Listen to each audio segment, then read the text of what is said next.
Hello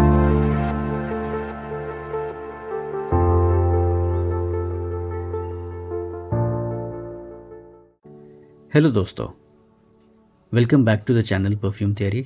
आज के इस वीडियो में हम लोग बात करेंगे Al Haramain Amberwood Ruby edition, Armaf Club de Nuit Untold, Baccarat Rouge 540 extrait, ये मेरे पास एक डिकेंट है, और Baccarat Rouge 540 EDP official vial, ये एक ऑफिशियल वायल है 2 ml का।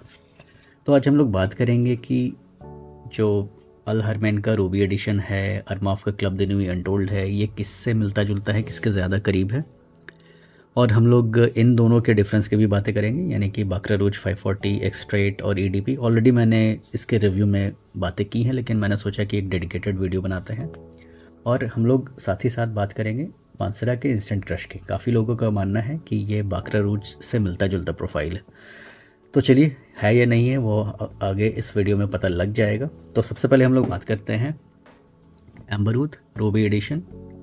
ये मेरे पास 120 ml की क्वांटिटी में है। आई थिंक इसका 120 ml शायद अब नहीं आता, correct me if I am wrong, अभी शायद 100 या फिर 75 ml आता है।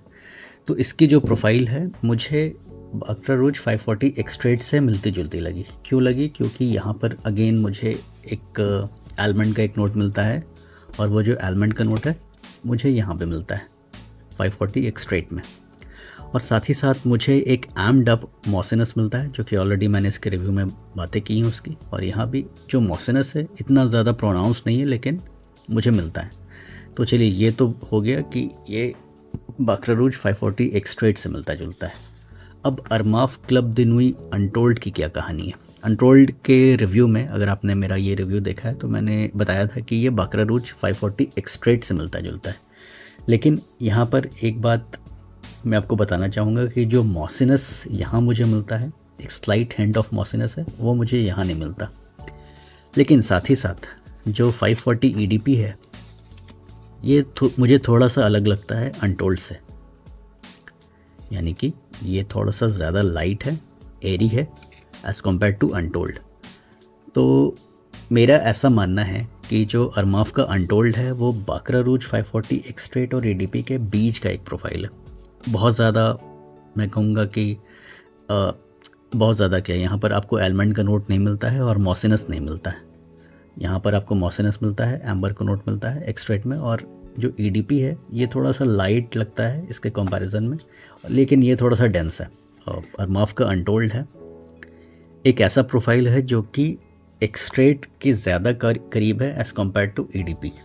भले ही यहाँ पर मुझे वैसी मॉसिनस नहीं मिल रही है, वैसा आलमंड का नोट नहीं मिल रहा है, लेकिन फिर भी ये एक्सट्रेट के ज़्यादा करीब आता है। क्योंकि एक्सट्रेट और EDP में अगर अब देखिए, अब आपको ये जानना ज़रूरी है कि EDP में और एक्सट्रेट में क्या डिफरेंस है। EDP में डिफरेंस यही है, और एक्सट्रेट के साथ अगर मैं कंपेयर करूँ तो अगेन आलमंड का नोट आपको EDP में नहीं मिलता, और मॉसिनस जो है, जो स्लाइट हिंट ऑफ मॉसिनस, जो कि आप कह सकते हैं कि वो जो मॉसिनस है कहाँ से आ रहा है, वो आ रहा है कुछ वुडी नोट से, कैशमीरन के नोट से हो सकता है। मतलब जो कॉम्बिनेशन ऑफ नोट्स हो सकता है कि उससे मुझे एक मॉसी एलिमेंट मिल रहा हो, या फिर कंपनी ने डिस्क्लोज़ नहीं किया हो, यहाँ पर ओक मॉस का भी यूज़ किया गया। Woody notes generally oak moss से ही होता है। ओक मॉस क्या होता है दोस्तों? वो ओक की लकड़ी पर एक ग्रीन कलर का एक परत जम जाता है, जो कि इसमें से आपको एक वुडी नोट्स आते हैं। तो वो जो वुडी नोट्स है मुझे यहाँ नहीं मिलता है। तो आप कह सकते हैं कि फिर तो अनटोल्ड इसके करीब होना चाहिए, लेकिन ऐसा नहीं है। आप जब इसको रियल लाइफ में स्मेल करेंगे तो आप इसको इसके करीब ज़्यादा पाएंगे एज़ कम्पेयर टू EDP। फिर आप पूछेंगे कि इसमें और इसमें क्या डिफरेंस है। अगर ये एक्सट्रेट के ज़्यादा करीब है, ये भी एक्सट्रेट के का ही एक इंस्पिरेशन है, एम्बरवुड रूबी एडिशन, तो ये दोनों सिमिलर हुए। लगता है कि ये जो एम्बरवुड रूबी एडिशन है और अरमाफ का जो अनटोल्ड है, ये थोड़ा सा ज़्यादा मैस्कुलिन साइड पर लीन करता है, और ये एक प्रॉपर यूनिसेक्स प्रोफाइल है। वैसे आप मेन है चाहे वेमेन है, दोनों ही इन दोनों फ्रेगरेंसेस को लगा सकते हैं, लेकिन जो मुझे यहाँ पर स्लाइट हिंट ऑफ मॉसिनस मिलता है, स्लाइट हिंट नहीं, मैं कहूँगा कि प्रोनाउंस्ड मॉसिनस मिलता है, वो यहाँ नहीं मिलता। लेकिन ये भी एक दूसरे के करीब है। कहने का ये मतलब है, फिर से मैं कहूँगा, रीआइटरेट करूँगा, मैं आपको बस समझाने की कोशिश कर रहा हूँ कि अगर आपके पास इन दोनों में से कोई एक है तो दूसरा फ्रेगरेंस लेने की ज़रूरत नहीं है। अगर आपके पास अनटोल्ड है तो आपको इसकी ज़रूरत नहीं, अगर आपके पास ये है तो आपको इसकी ज़रूरत नहीं। और हाँ, आप यहाँ पर पूछ सकते हैं कि अगर मेरे पास दोनों नहीं है तो मैं किसको पहले लूँ। तो मेरा कहना होगा आप एम्बरवुड रूबी एडिशन को पहले लीजिए, क्योंकि ये थोड़ा सा मुझे मैस्कुलिन लगता है। अगेन मैं इसलिए कह रहा हूँ क्योंकि ये मेंस सेंट्रिक चैनल है, तो मैं मेन के हिसाब से, उनके प्रेफरेंस के हिसाब से मैं बातें करूँगा। तो मेरा मानना है कि आप इसकी तरफ जाइए अगर आपका बजट अलाउ करता है, क्योंकि ये कॉस्टलियर है एज़ कम्पेयर टू अरमाफ। चलिए प्राइस की भी बात कर लेते हैं। मुझे ऐसा लगता है कि इसका जो 100 ml है, अगेन मैं टेस्टर की अगर बात करूं तो ये टेस्टर रिटेल यूनिट दोनों में आता है, और ये इसका शायद रिटेल यूनिट ही आता है, इसका मैंने कभी टेस्टर देखा नहीं। तो इसका 100 ml आई थिंक आपको 4000 का पड़ेगा, और इसका जो 105 ml है लगभग आपको 3500 के आसपास का आएगा। तो वैल्यू फॉर मनी थोड़ा ये है, और ये थोड़ा सा एक्सपेंसिव है। लेकिन मैं कहूँगा कि खुशबू, अगर आपको कुछ अच्छी चाहिए, अच्छी खुशबू, थोड़ी मैस्कुलिन सी होनी चाहिए और मास प्लीजिंग सी होनी चाहिए, तो आप इसकी तरफ जा सकते हैं, एम्बरवुड रूबी एडिशन। परफॉर्मेंस दोनों का मुझे एक जैसा ही लगता है, प्रोजेक्शन एक जैसा ही लगता है, यूज़ केस दोनों का एक ही जैसा है। अगर मैं परफॉर्मेंस की बात करूँ इन दोनों की, तो मेरे स्किन पे लगभग 5 से 6 घंटे तक टिकते हैं, कपड़ों पर पूरे दिन लगभग लास्ट करते हैं। आप 12 घंटे से ऊपर आप मान लीजिए, और इनका प्रोजेक्शन अराउंड 2 से 3 घंटे का है इन दोनों का। तो परफॉर्मेंस वाइज दोनों एक जैसे हैं। ओकेजन की मैं बात करूं तो ये स्पेशल ओकेजन वाले फ्रेगरेंस है। अगर आप सूटेड अप हैं, फॉर्मल में हैं, ट्रेडिशनल ड्रेस्ड हैं, तो ये दोनों फ्रेगरेंस आपके लिए परफेक्ट चॉइस बन सकते हैं। अगर जो ओरिजिनल के शौकीन हैं, जो ओरिजिनल ज़्यादा लगाना पसंद करते हैं, तो अगेन मेरा कहना होगा कि आप इसकी तरफ जाइए। यहाँ पर आपको परफॉर्मेंस थोड़ी सी अच्छी मिलेगी एक्सट्रेट में एज़ कम्पेयर टू एडीपी।